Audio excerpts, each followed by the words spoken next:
Ďakujem pekne za slovo.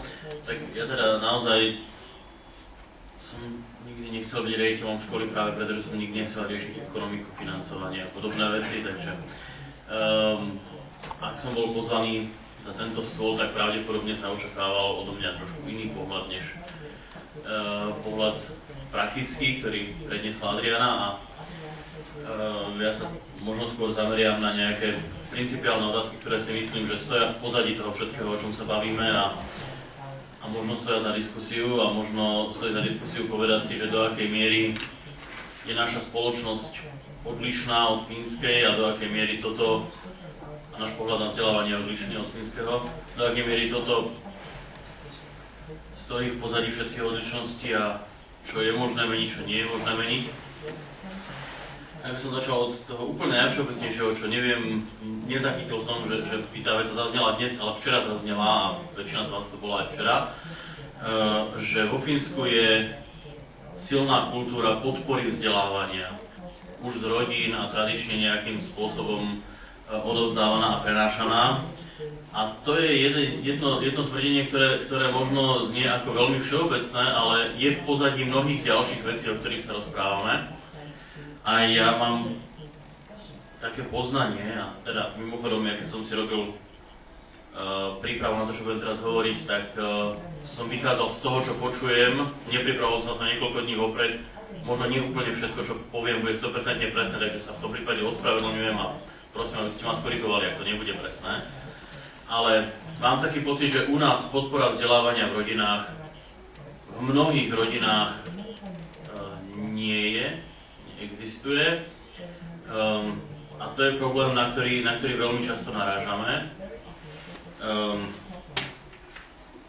Len merania PISA ukázali, že Slovensko patrí medzi krajiny s veľkou mierou vplyvu socioekonomického pozadia na dosiahnuté vzdelávacie výsledky žiakov. A z tých socioekonomických faktorov, ak si správne spomínam, najvýznamnejší vplyv má dosiahnuté vzdelanie rodičov. Čo, ak si teda správne spomínam, tak by to indikovalo, že vzdelanie, edukácia je prioritou pre vzdelaných rodičov. Čo samozrejme má mnohé dôsledky. Má to dôsledky také, že vzdelaní rodičia chcú, aby aj ich deti boli vzdelané, nižšie vzdelaní rodičia si splnia svoju povinnosť a pošlú dieťa do školy, alebo niekedy ani to nie. A za týchto okolností mnohé veci, ktoré vo Fínsku fungujú, neviem, či môžu fungovať u nás. Napríklad koncept spoločnej školy. A potom to má aj také dôsledky, ako že ak iba vzdelaným rodičom signifikantne záleží na vzdelaní ich detí, tak toto nie je väčšina voličov. To znamená, že vzdelávanie logicky nie je prioritou politických strán vo voľbách, pretože väčšinu rodičov zaujíma, či môžu poslať svoje dieťa do školy, či tú školu majú blízko a ostatné veci nie veľmi riešia. A to má potom samozrejme dôsledky aj na to, že či máme dosť alebo nemáme dosť peniazí v školstve, či ten náš normatív je taký ako fínsky, alebo je výrazne nižší. Keď sa vypočítaval mimochodom normatív v tom roku 2004 pre jednotlivé stupne vzdelania, tak sa vyrátal veľmi jednoduchým spôsobom. Toto je balík peniazí, ktorý máme na gymnázia, deleno počet gymnazistov rovná sa normatív, čo je úplne iná metodika, ako keď sa vypočítava normatív tým štýlom, ako sa vypočítal vo Fínsku, že toto všetko tomu žiakovi potrebujeme poskytnúť, toľko toto stojí, tu na je číslo. Hej.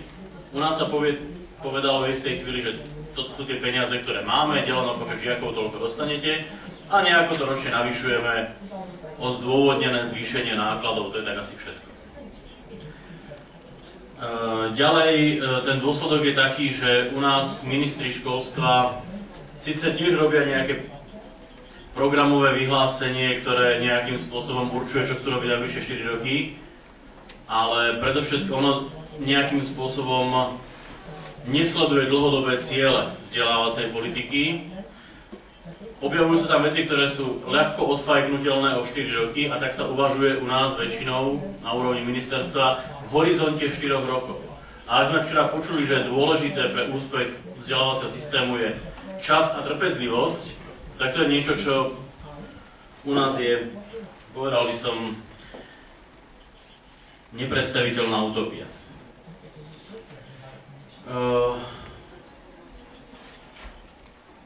Druhá vec, ktorá už možno nie je tak všeobecná a principiálna, a na ktorú by som rád upriamil pozornosť, je, že ak by sme chceli, aby sa niečo z tej fínskej reality stalo realitou aj u nás, tak potrebujeme nielen inak nastaviť systém, ale potrebujeme urobiť veľa preto, aby tá zmena nastavenia systému bola istým spôsobom prijatá.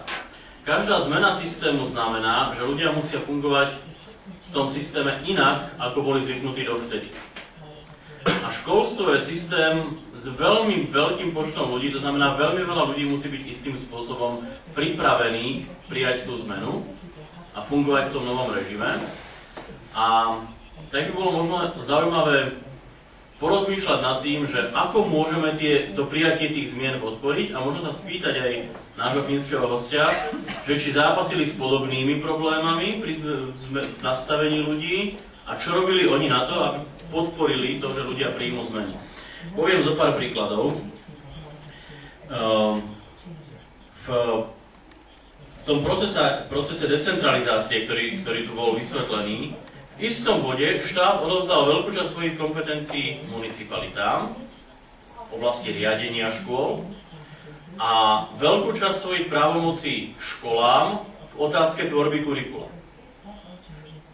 Jedno aj druhé sme sa pokúsili urobiť my, netvrdím, že dokonale a dôsledne, ale v oboch prípadoch sme narazili na to, že municipality tie právomoci nechcú, obce, fucky. Narazili sme na to, že školy nechcú school-based curriculum, to znamená školské kurikulá, že existuje veľký počet samospráv, ktoré chcú byť riadené a nechcú mať autonómiu v rozhodovaní, že existuje veľký počet škôl, ktoré chcú mať nariadené koľko hodín v ktorom ročníku, aké učivo učiť a nechcú autonómiu.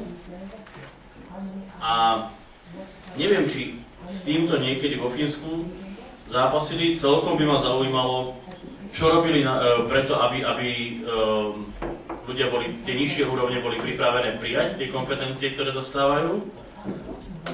Ale myslím si, že sa môžeme v diskusiách aj my v slovenských pomeroch zamyslieť nad tým, že čo by mali byť tie kľúčové veci, ktorými podporíme to, aby nižšie úrovne boli ochotné prevziať časť tej zodpovednosti, aby sa napríklad v tej decentralizácii mohli priblížiť fínskemu modelu.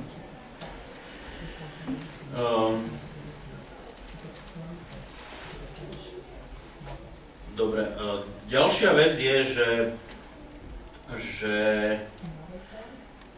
a to je len možno jeden príklad toho, ako sme nedotiahli nejakú zmenu, že keď sa menil v roku 2008 školský zákon, jedna z vecí, ktoré sa zmenili, a možno to pre niekoho nepodstatné, zmenil sa názov. Už to nie je viac zákon o sústave základných a stredných škôl, je to zákon o výchove a vzdelávaní. Podľa názvu. To je zásadná zmena, lebo na školu sa môžeme pozerať dvomi spôsobmi. Ako na organizáciu, na nejakú organizačnú jednotku nejakého systému, a môžeme sa na školu pozerať ako na vzdelávaciu inštitúciu. To znamená na inštitúciu, ktorá poskytuje žiakom vzdelanie. V názve zákona táto zmena je naznačená. Pozrieme sa, ako prebehla realizácia. Prvá časť zákona sa volá základné ustanovenia, tam je vidieť nejaký náznak zmeny. Druhá časť sa volá vzdelávacie programy, to znamená, štát definuje vzdelávanie, rovnako ako sme počuli vo Fínsku, že to funguje, že štát definuje vzdelávanie a nestará sa o to, ako to bude organizačne zabezpečené, ako budú školy organizované, to robia municipality. Ale tretia časť zákona sa volá sústava škôl. A sme späť.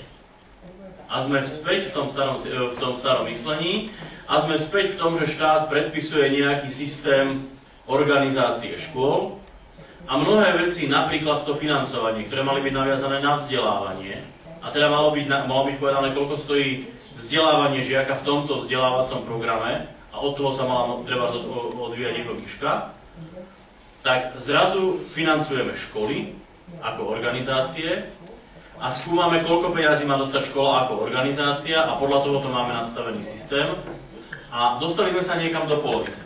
Namiesto toho, aby sme už v tom zákone zadefinovali tú zmenu úplne, tak sme sa pokúsili zmiešať dva pohľady a zrazu nám to naráža a zrazu nám to nefunguje. A to, prečo sa to stalo, že tvorcovia legislatívy, ministerstvo školstva, zrazu v istom bode sa toho zlakli a pochopili, že nedokážu riadiť systém alebo regulovať systém, ktorý by mal ako prioritu vzdelávanie, že dokážu riadiť systém, ktorý je postavený na riadení organizácií, čiže škôl. Existuje spôsob, ako podporiť prerod centrálnych inštitúcií, ministerstva priamo riadených organizácií z inštitúcie, ktorá riadi systém organizácií, na inštitúciu, ktorá podporuje kvalitu vzdelávania? Museli toto v istej chvíli vo Fínsku vyriešiť? Ako to vyriešili? Ako podporili zmenu nastavenia tvorcov politiky? Čo môžeme urobiť my, aby sme nejakým spôsobom toto podporili? A už len jednu takú malú poznámočku. Veľmi sa mi páčilo to, že niekoľkokrát bolo zdôraznené, že vo Fínsku je málo súkromných škôl. Zároveň ale som zachytil v tej včerajšej prednáške, že v istom bode, myslím, že v tých 70. rokoch to bolo, začalo pribúdať súkromných škôl. Pre ministerstvo školstva to bol istým spôsobom varovný signál. Nie som úplne presvedčený, že by to musel byť nutne varovný signál, ale na silnom zastúpení súkromných škôl nič zle nevidím, ale ten rozdiel v prístupe toho, že keď sa znepokojilo ministerstvo fínske a ministerstvo naše, je zásadný. Keď sa znepokojilo fínske ministerstvo školstva, začalo robiť veľa preto, aby školy zriadené verejnou autoritou sa stali výrazne kvalitnejšie. Pretože pochopili, že vznik súkromných škôl je odpoveď na požiadavku rodičov dostať nejaký iný typ vzdelávania. Aký? Čo považujú rodičia za kvalitu? Čo im chýba? Čo by mali urobiť tie verejné školy, aby tie súkromné neboli potrebné? A bol to podnet na veľký nárast, kvalitatívny nárast súkromných škôl. Verejných škôl. Zrazu sa stali verejnejšie. Zrazu sme urobili veľký systém podpory. Čo sa robí u nás? Hľadáme reštrikcie, ako zabrániť tomu, aby tie súkromné školy vznikali rôznym spôsobom. Či už priamo by niektorí, našťastie nie tvorcovia politik, najradšej by zakázali súkromné školy. Niektorí by povedali, že ich netreba vôbec financovať.